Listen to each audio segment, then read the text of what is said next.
Hi, everyone. There are only a handful of times in history when two completely unrelated calendars collide in a way that almost feels intentional. This week is one of those times. You see, America celebrates her 250th birthday, but what almost nobody realizes is that America's birthday has always had another birthday. July 4th, 1776 was the 17th of Tammuz. That's right, America's birthday and the beginning of the 3 weeks of Jewish national mourning have always shared the same original date. Think about that image. As bells rang in Philadelphia proclaiming liberty, as crowds celebrated a new nation, observant Jews who might have lived in these colonies weren't celebrating. They would have been fasting. They would have been mourning the steps leading up to the destruction of the Beis Hamikdash. And 250 years later, we find ourselves in a similar but different place again. America celebrates. This time we celebrate too, but differently. No fireworks, no concerts, no music, because this year, the celebration of this country falls on Shabbos. At first glance, it seems like a coincidence, but perhaps it isn't. Perhaps Hashem is reminding us of something essential about Jewish existence. Let me explain. You see, since the beginning of our nation, we have a different perspective on our role and place in the world at large. Avram Avinu, our founding father, needed to set a tone for living among the local citizenry.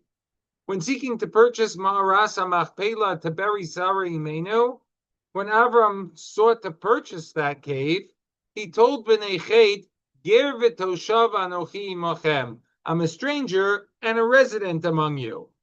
So which role did Avram Avinu see himself in? If one's a resident, then he or she is not a stranger. And if one's a stranger, then one's not really a resident. So how did Avram Avinu suggest that he was both? Rav Soloveitchik suggested that this wasn't a contradiction to solve. It was actually the permanent condition of the Jew. We're both. As Toshavim, as residents, we build within our host country. We contribute. We obey the laws of the country. We seek its welfare. We become loyal citizens. But as Gerim, we know that our deepest identity lies elsewhere. Avram was never more in danger of forgetting that he was a Ger than the day he finally felt like a Toshav. Now remember, when Avram says these words, he doesn't say them when he first arrives at Canaan.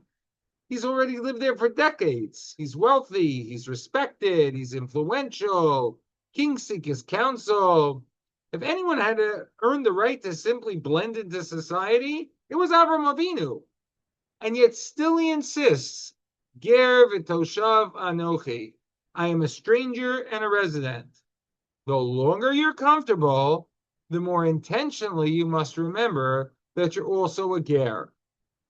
Exile, gullus, is hardest, not when it hurts, but when it works. And perhaps that's why Chazal made a comment that sounds almost frightening. The Medrash, commenting on the pasuk in Eicha, Iyashva goyim, she dwelled among the nations, lo matzah manoach, but found no rest. The Medrash says something startling. Had Am Yisrael found complete rest in exile, we would never have returned. And so the discomfort of Gala's exile isn't merely punishment, it actually also protects us.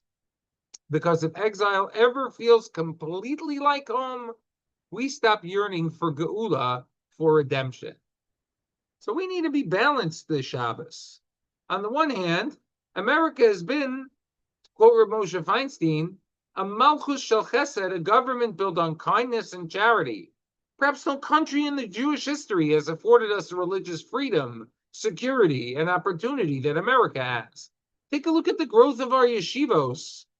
Take a look at our day schools, our kollalim, our batei medrash, our chesed organizations, our mikvos, thousands upon thousands living and learning Torah with religious freedom. That's a bracha for which every Jew should feel profound hakaras hatov, profound gratitude. Think about it. While in other countries, our people passed through during this long and hard galus, our suffering never ended. There were never-ending threats and government-sponsored pogroms. We haven't had those here. We have developments in Jewish neighborhoods of all shapes and stripes who are free to live a Jewish life. Let's not forget about the proliferation of kosher food everywhere, even in the ballpark. Yeah, America hasn't been perfect. No nation is. But measured against the history of Jewish galus, of Jewish exile, America has been an extraordinary blessing. We owe this country a profound sense of gratitude. And you know that the Sefer HaChinuch writes that gratitude is not merely good manners. It's one of the foundations of Avodas Hashem. As the Sefer HaChinuch explains, a person who can't recognize the kindness of parents will truly never recognize the kindness of Hashem. Gratitude towards people becomes and trains gratitude towards Hashem. And as this great country celebrates its milestone this weekend, it should remind us of the gratitude we feel within each and every one of us.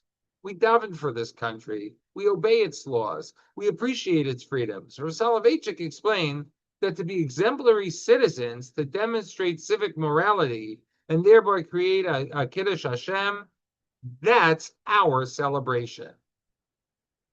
But you see, gratitude is only half the story.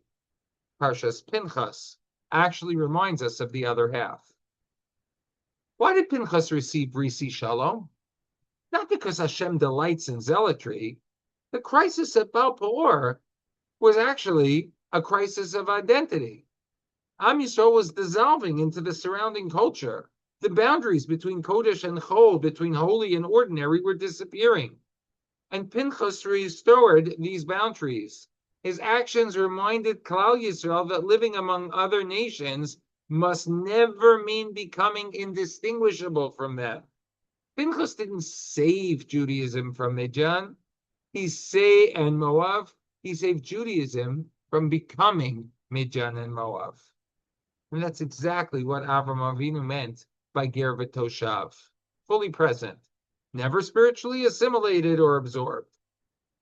You know, the Meshech Chochmah describes the fire upon the Mizbeach that rose in a perfectly straight column.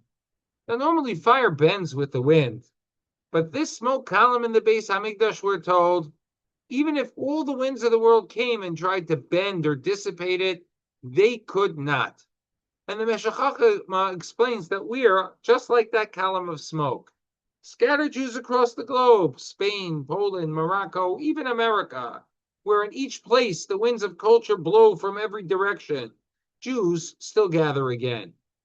Nations have winds, cultures have winds, universities have winds, social media has winds, politics has winds, fashion has winds. Every generation has winds. But the Jewish people have one task: rise, don't lean. We built shuls, schools, families, and communities. The winds can change, yeah, but our passionate fire, it remains upright. And perhaps that's our challenge today. America's motto speaks of one nation under God, indivisible. Our task is to remain one nation centered on God, to participate fully in American ethical living without allowing the winds around us to determine the direction of our souls. But if exile is spiritually dangerous, and if the winds never stop blowing, then the obvious question becomes, how do Jews remain upright?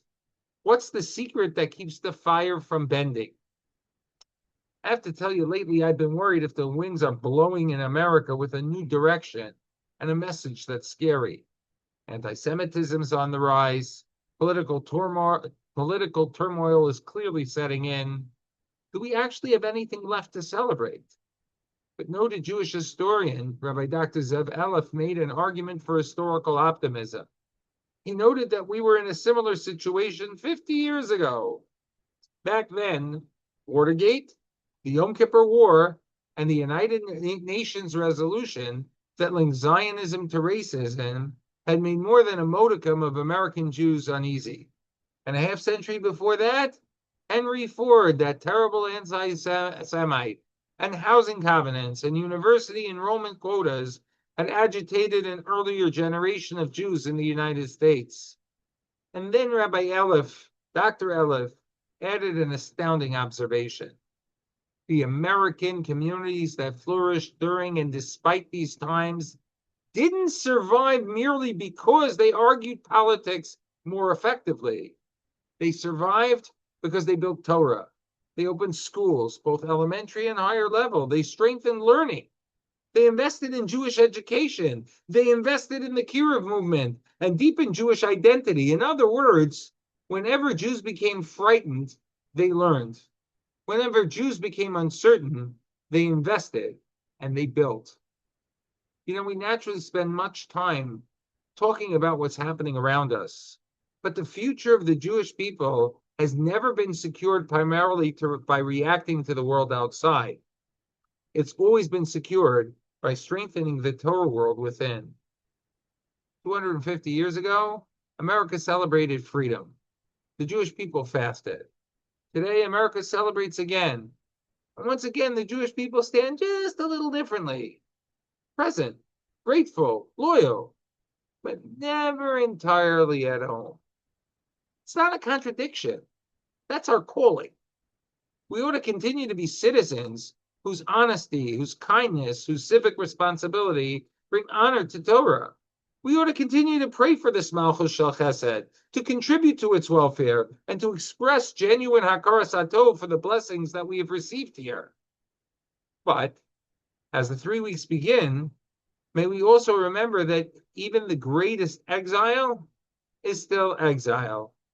Our address may be here, our livelihood may be here, but our ultimate destiny, it's just frankly not here. Our hearts still turn towards Yerushalayim. Every Jew should know 2 addresses, one where the mail is delivered, and the other where the heart is directed. One appears on a driver's license, the other appears every time we face the east, Mizrach, the Davin. One tells the people where we live, the other reminds us where we belong. Because a Jew's greatest success is not measured by how comfortably he fits into Galus, into exile.